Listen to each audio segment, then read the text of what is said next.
The truth is, Drake is currently the biggest name in the music industry.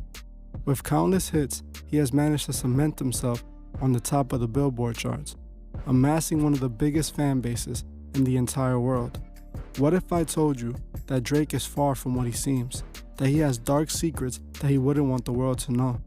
Join me in this episode as we uncover the dark truth about Drake. Drake was born October 24, 1986 in Toronto, Ontario, Canada. His mother was a school teacher and his father a drummer for Jerry Lee Lewis. Drake's parents ended up getting a divorce when he was only 5 years old. He and his mother would end up staying in Toronto while his dad moved to Memphis. His father would travel back to Toronto every summer to get Drake and bring him back with him to Memphis, until his father ended up getting arrested for drug-related charges, spending a few years in prison. He would then move with his mother to Weston Road, and then again to Forest Hill in the year 2000. Forest Hill is an upper-class town within Toronto, and Drake would start attending Vaughan Road Academy, which wasn't an easy school to get into, being a school for wealthy families. Drake claims that he was bullied while attending the school due to his race. He eventually decided to drop out and pursue an acting career instead. When Drake was 15, a school friend introduced him to his dad, who happened to be an acting agent. His friend's dad managed to get Drake on Degrassi: The Next Generation, where Drake played a character named Jimmy. Drake claims that his mother was sick at the time and unable to work, so he supported her with the money he made from acting. While Drake was acting, he would start developing a love for rapping, after being inspired by the Clipse and Jay-Z, often arriving late to the set due to late nights at the studio. In 2006, Drake will release his first mixtape, Room for Improvement. He used his acting money and connections to acquire verses from Trey Songz and Lupe Fiasco. The mixtape didn't really get much attention, only selling about 6,000 copies, making Drake about $300 in royalties. In 2007, Drake would release his second mixtape, Comeback Season, not long after he created OVO Records, and would release a song with Trey Songz named Replacement Girl. The song would end up on BET, getting Drake the much-needed attention he desired.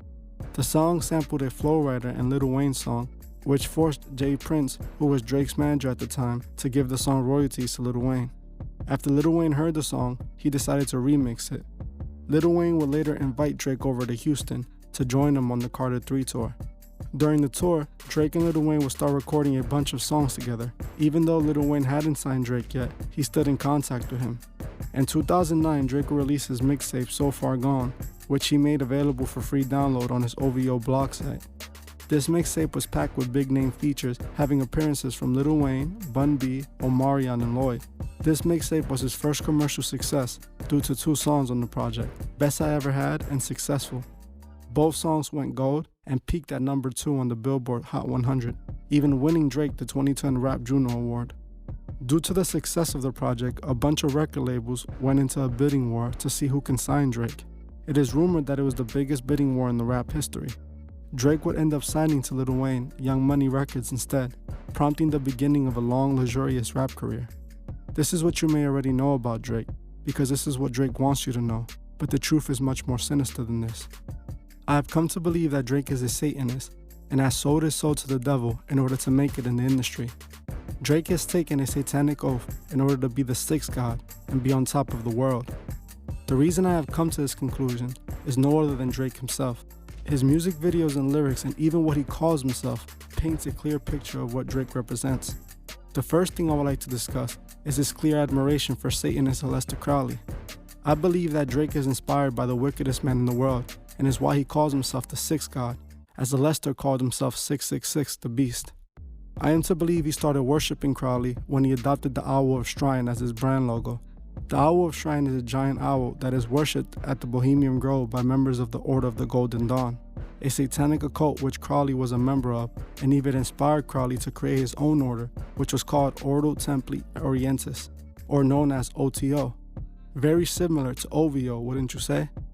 It is no coincidence that Drake calls himself the sixth god, or his record label is called OVO. He is using the same satanic symbols and blessings as Aleister Crowley in order to succeed. He pushes a satanic agenda openly, and it shows, as he is the biggest superstar in the world. In many of Drake's songs, he makes obvious satanic references. For example, in his song Sneakin', he opens the song by saying this is God's doing, you can't plan it, but if the devil's in the details then he's satanic, clearly stating his alliance and not even trying to hide it. In another one of his songs, he states, "Six God, praying like I'm a religious man," when he's really just a sicker man, clearly showing what side Drake has chosen. Another thing I would like to talk about is Drake and underage girls. Drake has been caught several times in questionable relationships with very young women. In 2018, it was reported that Drake was dating an 18-year-old model by the name of Bella Harris. Drake was 31 at the time. I know 18 is legal, but it was reported that Drake was hanging out with her when she was only 16. Putting two and two together, it's safe to say that Drake was attracted to her while she was still 16, and who knows what he could have done with her in private. Drake also dated Hailey Baldwin, now known as Hailey Bieber, when she was only 19 and Drake was 29. He befriended and started hanging out with her when she was only 14. This isn't the first time either. Drake has done odd things like this since the beginning. For example, all the way back in 2010, Drake brought up a 17-year-old girl on stage and proceeded to kiss her and grind on her after she told him she was only 17.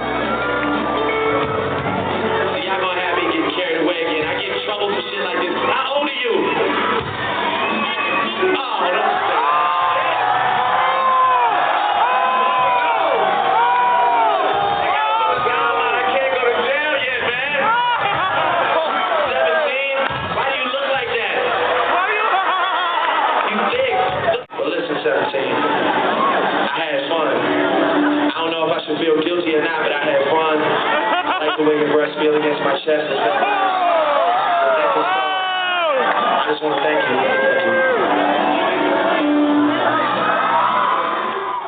you. Drake was also caught messaging Millie Bobby Brown, who was a child star from Stranger Things and was only 14 at the time.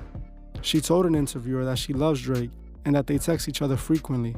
She said Drake contacted her just the other day, telling her how much he misses her.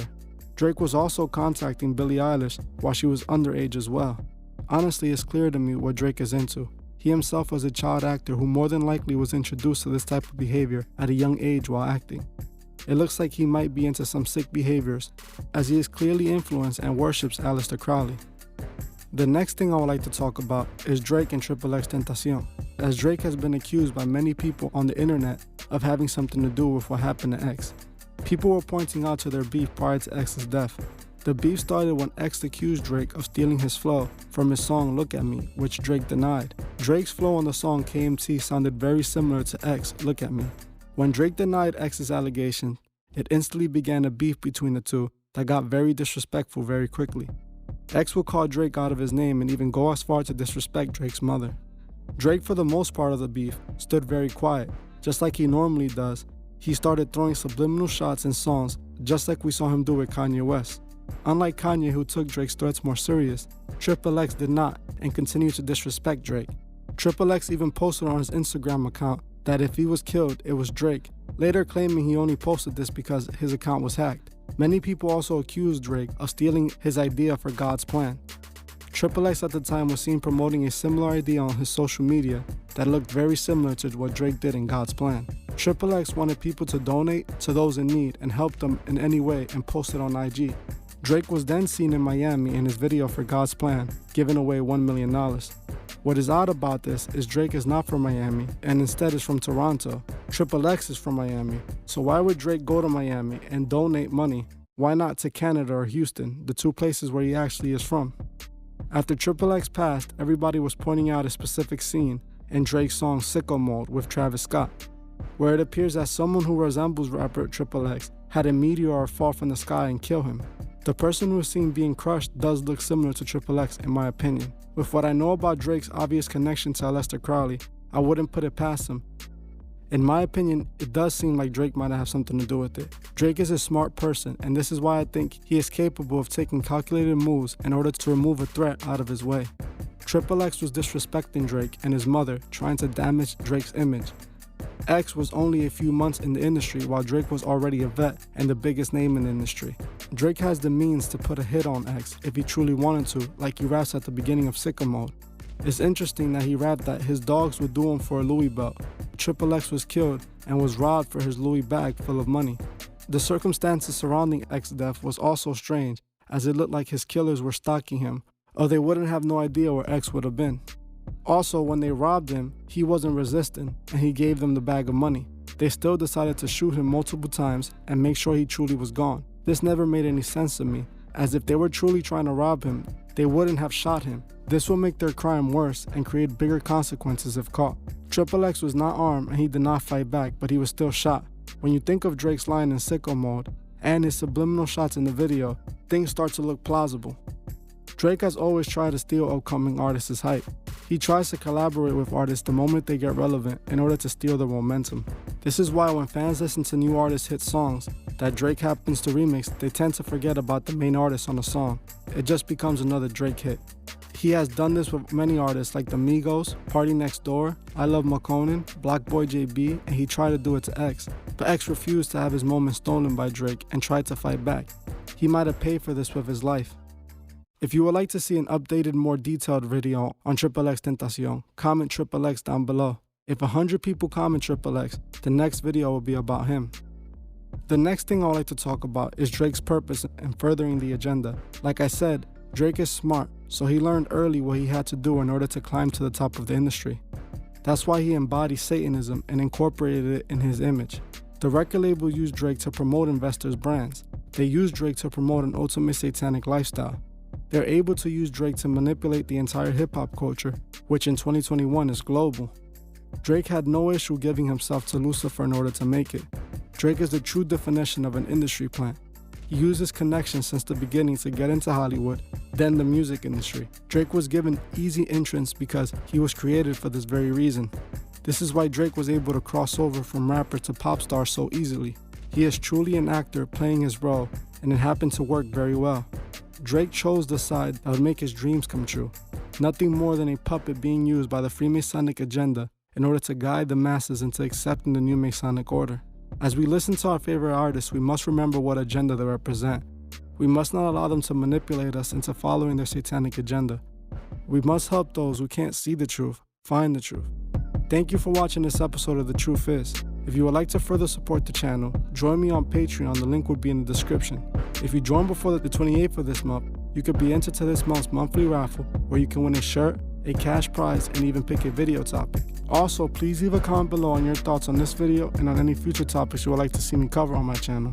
If you like this video, please hit the like button as this helps other people find these videos. If you're new to the channel, please subscribe and hit the bell so you can be notified of future videos.